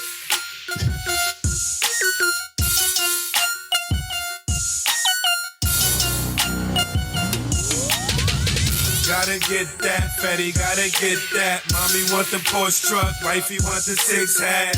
Gotta get that, Fetty, by any means. Heavy artillery, bet it all, I'ma squeeze. Gotta flip that, Betty Crocker whip that. Put it on a strip trap, probably bring a brick back. Gotta get that, Fetty, by. Gotta get that. Gotta get that. Gotta get that. Gotta get that. Track number 19, last track on the record. It's Chrimuh time. It damn straight it is. In Hollywood. It's Christmas time, Feliz Navidad. We be getting money like fa la la la la. Fast lane, we having new cars. Can't wait for New Year's. We buying out the bar. It's Christmas time, Feliz Navidad. We be getting money like fa la la la la. Fast lane, we having new cars. Can't wait for New Year's. La la la la la.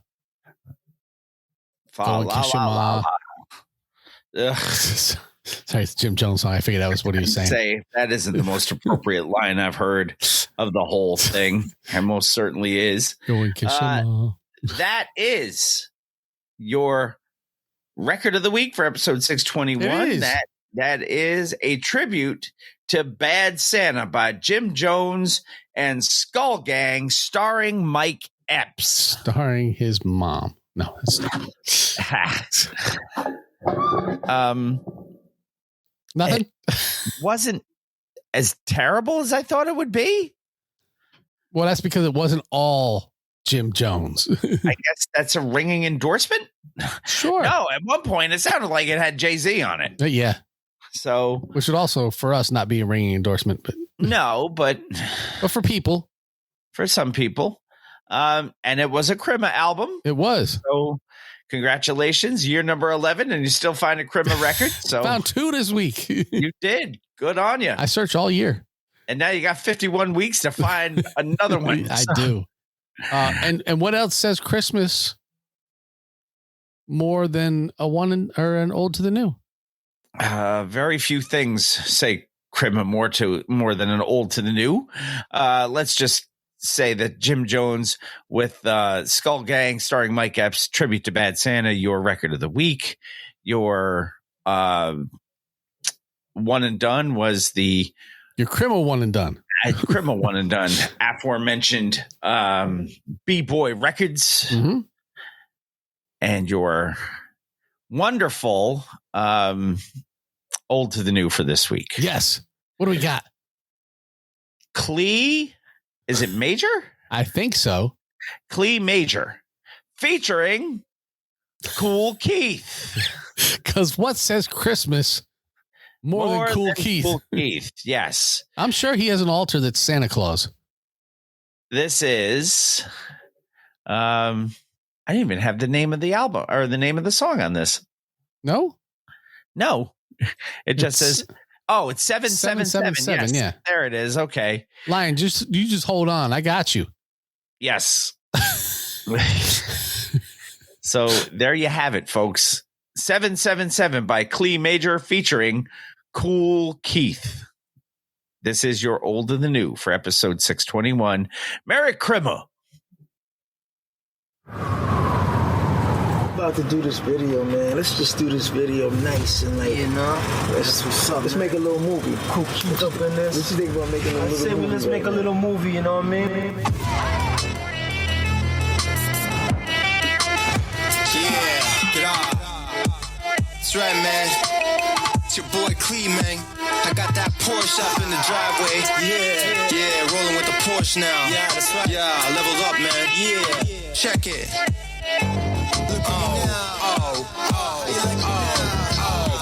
tracks with legends, holding 777s. Stay divine, receiving signs from the heavens. Feel his presence, learning lessons when he testing. Walk around, I get down for whoever stepping. I'll be forever repping, hold a weapon. 6-cylinder engine, Johnny Deppin. Donnie Brasco without the snitch. Sloppy taco up your bitch with that monster dick. 9 inches of Jewish prick. I hold a big stick. I pull a pick out and I'm sick with it. Quick, you can get hit with it. I stay committed, rock the fitted, cause I stay fit. My vision is precision, winning and I stay lit. Never trick, never bitch, never sip. I'm a hustler, I'm a player, I'm a pimp. God save me from sipping. He wanted me stay pimping. Gangsta lean limping, dripping. Surrounded by beautiful women. Big tipping, jewels hitting, never slipping. You think I want that chicken head, bitch? Now you tripping. I'm good, I'm chilling like a villain, yo, I'm illin'. That's right. Pray to the most high, rap my tefillin. Rap that to healing. Men of honor, word to Kahana, pull the llama. You can get your face ate like Jeffrey Dahmer. In the sauna with Shauna, blazing marijuana. You fuck with me, it's like you stepped in a pool of piranhas. Use a gunner, use a fool, use a runner. I'm the truth, move more balls than Arnold Palmer. Comma /back, slap your mama. You can get it like Obama did Osama. While I'm chilling in the Bahamas in my pajamas. Use a washed up bitch like Madonna. It's Chrimuh, man. What up, Cool Keith, yo? Cleave the J. Be the hoe. Cool Keith, Black Elvis. Time and time again, Elvis, Black Presley. Hopping out the limo, my voice exercising over the instrumental. Vocals so presidential, Rolexy. She's so sexy in the club ecstasy. Girls love the VIP, sit next to me. My date is the track, I can't be late. The chauffeur lay downstairs and wait. Exuberant vibe, make the crowd get live, concentrate. Creating in the studio, the lab. Watch you see the hoop blow. Wristwatch for different spots, I'm so nice. I can click and TikTok robot. Generalize the space I'm in. Women with nice face come in. Whack rappers, I give them a summons. So much fire, I guess the fireman is coming. To climb in the oven, get cooled off with cold water. Hop back in the bucket. Don't worry, nobody's rushing out rushing. We in the rotunda, staying in some place like Hotel Rwanda. We make our own dance. We don't have to do the La Bamba. Shipments coming in from Dubai. I don't know why. This where we at. This where we at. This where we at. This where we at.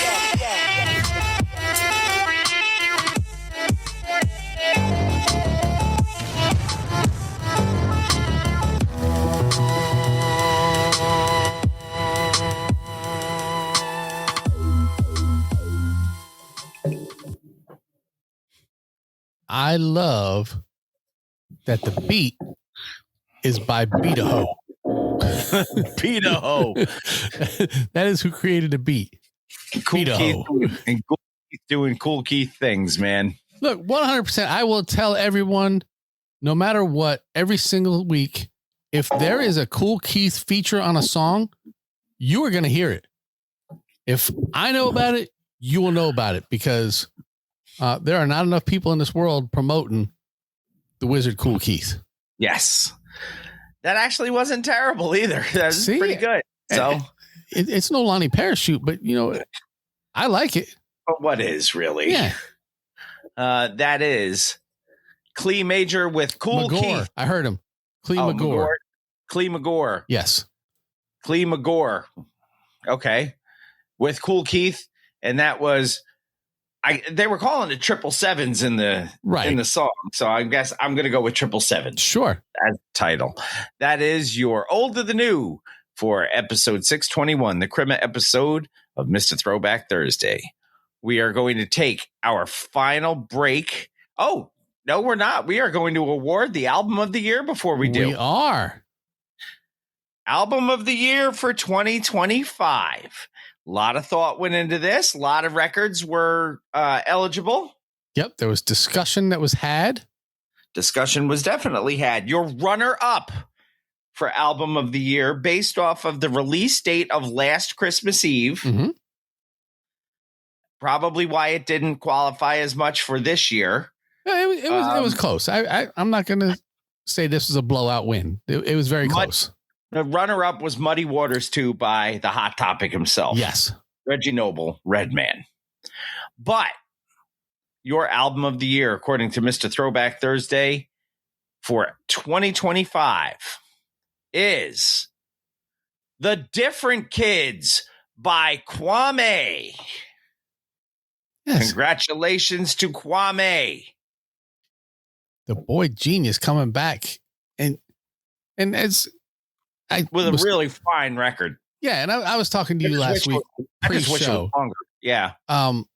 This was Kwame, but updated and embracing who he was as a person, who he is as a person, and telling other people that it's okay to be a geek, to be a comic geek, to be a toy geek, to be, a sci-fi geek, whatever. The thing that you're into, you should be into, and you shouldn't be worried about other people and what they think about it, because he is a super comic and cartoon and toy geek.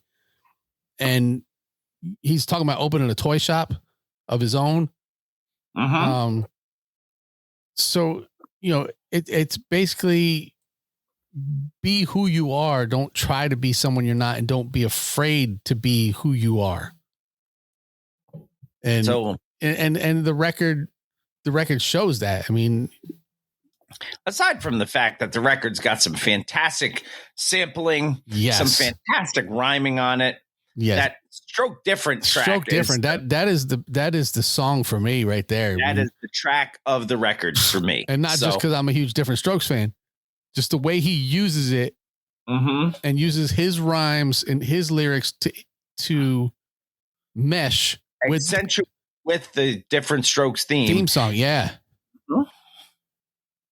So well played, John.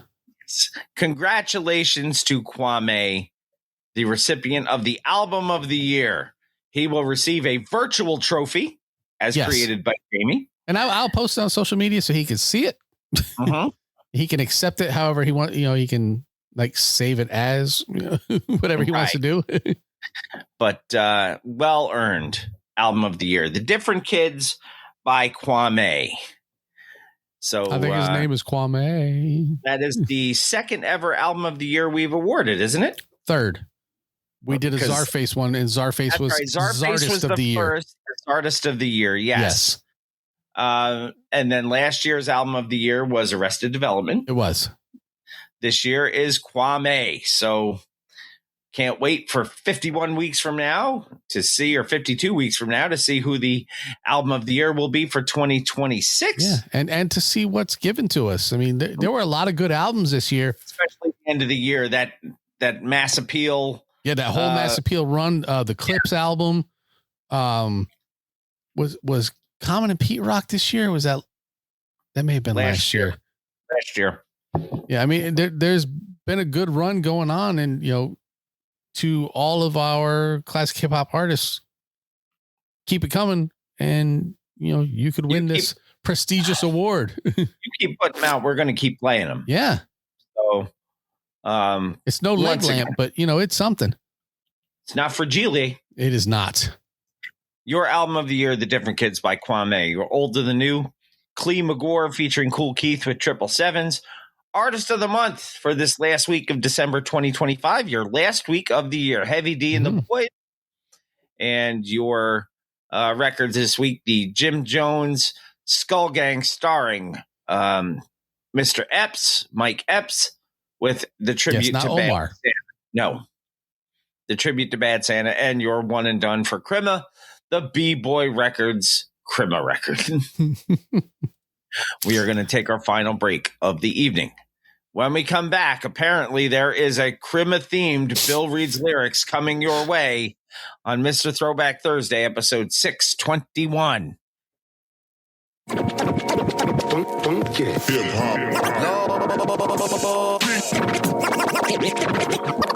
But it starts with Bill. I'm Bill S. Preston. It's called reading. Top to bottom, left to right. Group words together as a sentence. Take Tylenol for any headaches. Midol for any cramps. Most people probably don't listen to the lyrics, but they should. Welcome to Bill Reed's Lyrics.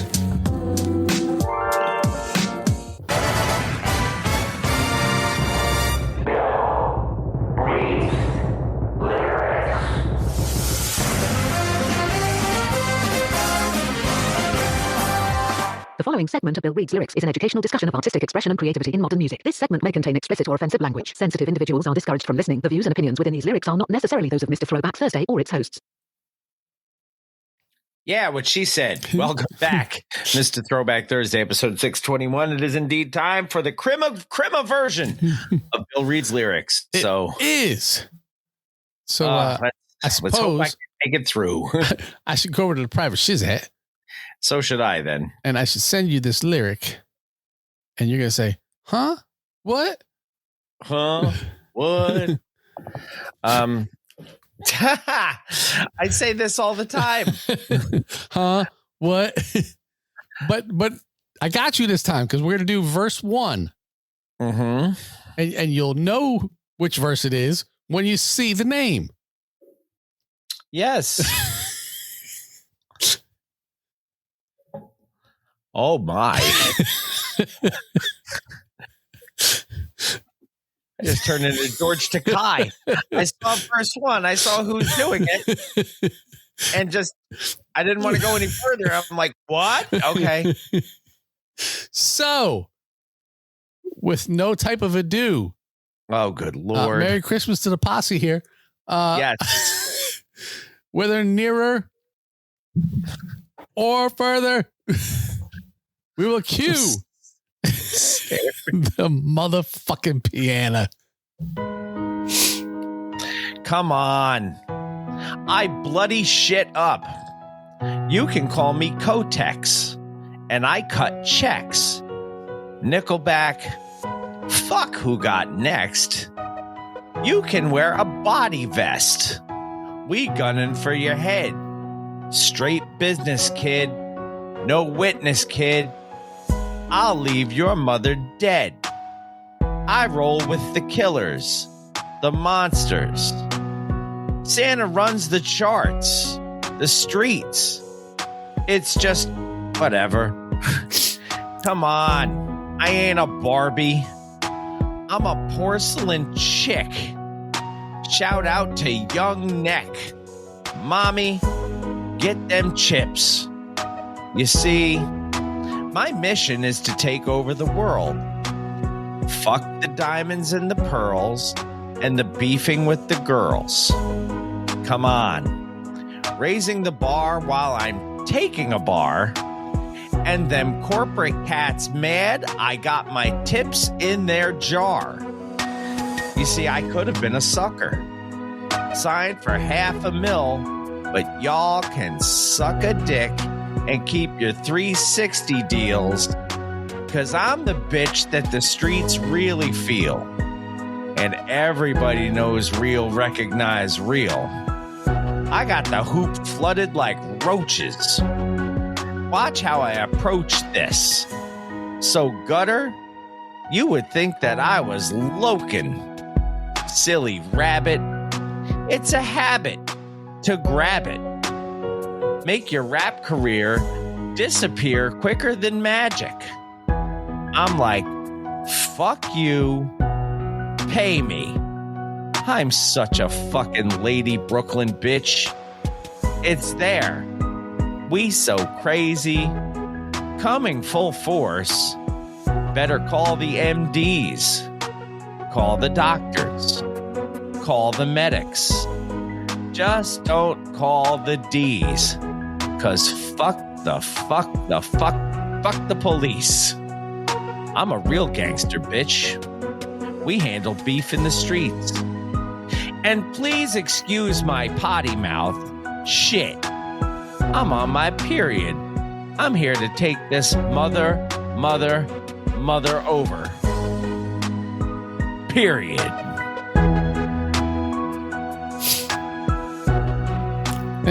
And who sang that verse? Apparently that's Santa. That is what it says. I'm dumbfounded. I'm just absolutely dumbfounded. And who was Santa a guest host or a guest verse on? Cool Keith. Of course it was fucking Cool Keith. Why would it be Cool Keith? So, Merry Chrimuh.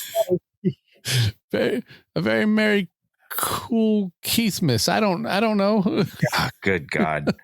But it was Santa. I saw it. I read it. It said Santa as the MC on that verse. So that immediately took over for Merry Motherfucking Christmas by Eazy-E. Yes. And became, well, if it's Santa doing the verse with Cool Keith, you guys get it. So, and so many things in there are going to get added to the board, just so you know. I'm sure of it.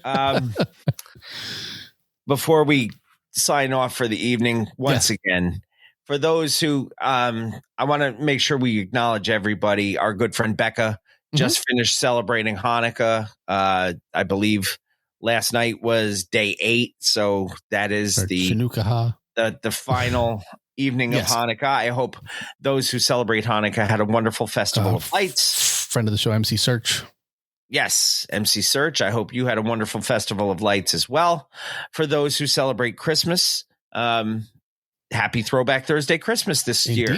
So enjoy your Christmas. For those of you who are Seinfeld fans and do the whole Festivus thing, enjoy your poll. See? Lion celebrated Hanukkah. Yes, so there you go. Enjoy your Festivus poll. Enjoy your airing of grievances. Enjoy your feats of strength. And I don't remember what else was in that. No. Happy Kwanzaa. Yes, which I believe starts the 27th? I'm not sure. I have to look, but I do not want to 26 or 27. Yes. No, neither do I. I should definitely take a look at that. But for those who celebrate Kwanzaa, we wish you a very joyous and happy Kwanzaa. And if you don't celebrate anything, happy Throwback Thursday. Hell yes. So, there you go. And always our pleasure to gift wrap another year's worth of Mr. Throwback Thursday for everybody. Thank you all very much for the gifts you gave us this year, your presence, your input, your attendance, your continued support of what we do on a weekly basis. It's just, it doesn't get old, even after almost 12 years of doing this. Yeah. It still amazes me that people actually come and visit us this way every week and do what they do. And thank you, Gail, for having Buckbald Brewery sending us the beer this year. Yeah. Our friends at Buckbald Brewery, thank you to them. Brand new friend of the show. Yeah. To Cranky for getting the TBT Posse tattoo. Yes. So yes. You guys need to step up and match his energy. So just again, thank you all very much. This is the season of giving. You give us so much on a weekly basis. We hope we give you a little bit of entertainment every week. And and as long as you're going to be here, we're going to be here. Yeah. As long as you keep showing up, we're going to keep doing it. Plus, as we've said in the past, it's a reason for me to talk to my best friend for 2 hours every week. Yeah. So it makes us talk instead of texting each other. That being said, it is time to put a bow on the Chrimuh episode, which is kind of ironic considering you tear all the bows and everything off. We are going to wrap this up and put a bow on episode 621. Well, that is so on Christmas, you can open it. You got to put the bow on so they can tear it off. There you go. As we record, it is Monday, the 22nd. As you listen, it is Chrimuh. It is. So now you can tear the bow off of episode 621, which is brought to you by Def Rugs. DefRugs.com, Facebook, Instagram, Twitter, all at Def Rugs. Handmade, high-quality, hip-hop themed rugs. Brought to you by the original Ruggy Fresh, Marshall Fox, and his business associate, the Green-Eyed Bandit, Eric Sermon. Get a Def Rug and enjoy Def Rugs today. Our good friend Heather Lent up in Schenectady, New York, is the proprietor of the Bittersweet Candy Company, and that makes her... She makes candy and chocolate that is handmade, small batch, different, and delicious. Check them out on Facebook. Order at bittersweetcandy.com. Too late to get it for Christmas, but it's not too late to just enjoy some wonderful candy and chocolate. You can use our code THROWBACK and save 10% off your order at Bittersweet Candy Company. So go to bittersweetcandy.com, use the code THROWBACK and save 10%. So Heather knows where you came from. Yeah. Melted Mics, MLTDMICS.com. Our good friend Pumice T. Mendola brings you hip hop and pop culture themed items. And you can get those at a 10% discount by using the code MR Throwback Thursday at checkout at meltedmics.com. Go check out the cool things that Pumice has to offer. And you will not be dissatisfied. That's for sure. Social media network. Don't forget. Visit us, MrThrowbackThursday.com. Leave us a voice message. That's the little microphone that follows you around. It's called Hit Us Up. Mm-hmm. You can follow us on our social medias. On the artist formerly known as Twitter, we are at _MR_TBT and Bill_MR_TBT, which is also my Instagram handle. Jamie on Instagram is MR Throwback Thursday. You can also find MR Throwback Thursday on TikTok, where Jamie posts shorts of this show. Which I did not do last week. The same things that he posts on YouTube. Yes. YouTube.com/MRTBT. Smash that subscribe button. Please. Click that bell. Like SOB did last week. Yes. And that will let you know when we are live and when you can see Mr. Throwback Thursday in the flesh. Yes. You can also follow us on our Facebook page, Mr. Throwback Thursday and Home of the TBT Posse. That's basically where this whole thing started. Yeah. And if you need to send us email, you can go to mrthrowbackthursday@gmail.com. Did we want to take a quick look at football? I think we're at like 3.5 hours or something right now. So okay. Well, next week will be the championship finals, right? Yeah. So we'll do it. We'll do it next week, no matter what. And we'll rehash the whole thing. Yes. Shout outs this week then are going to go to Gail Dunmeyer. Again, thank you for the lovely card I received from you and Brian today. That was very sweet. Manny Baez, Sarah Henderson. That would be the research department. Mm-hmm. John Henderson. That would be, and his friend DJ Introduction. Yes, the gatekeeper. Yes, the gatekeeper, the band hammer. Like Fruquan. Hugo Gonzalez, Sanket Patel, the Shrieking Warrior, Jennifer Buchanan, Jason Heath, Jessica Walker, Shane Hatley, Ahoy Mateys Captain Ricky Schnarr, Mr. Cranky Pants Brian Hollenbeck, the legendary Kevin Van Buren, Robert Jeffroy, Kate Harvey, Catherine Liska, Jessica Walker, Wanda Calamia, and Gunther. They get mentioned every week because I got 5 on it. Or more. You want to get your name mentioned every week? Become a patron. Go to patreon.com/MRTBT or start your own show. Yes. Don't forget our friends, as always. Check out 1980s Now, Will, Cat, and John. Check out Anthony Imran, Rugboy, over at Jock and Nerd Podcast. Check out Talking Ty on her show, What's the Word Podcast with Brooklyn Ty. And check out the hardest working turntablist in the world, our good friend DJ B. He is the proprietor of Freshtopia and Fresh Radio at itsfreshradio.com and the Fresh Radio app for your phones, where you can get the world premiere of each episode of our show, 9 p.m. Eastern Standard Time, Wednesday evenings. And then the following day, 7 a.m. Eastern Standard Time on Wild One Radio. Check that out. It'll tell you wherever you are in the world when we're on. Don't forget to subscribe, rate, review. Go to YouTube, subscribe, smash that button. Invite friends. Yes. Enemies. Whatever. Romans, countrymen. I don't know. Go find us and share the good word. Take good care of yourselves. Wash your hands. Wash your butt.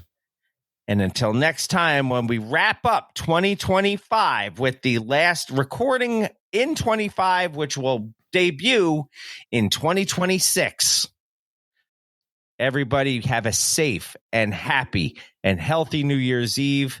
Don't want to read about you in the papers. We want to see you back here. Until then, wash your hands, wash your butt, and keep it classic. And like Cool Keith said, Analytical tip biter. Rhyme all-nighter. Your legs look tighter and tighter. Arthritis MacGyver, make your man shit out a screwdriver. Ouch. And on that note, always remember, new school stale, old school fresh.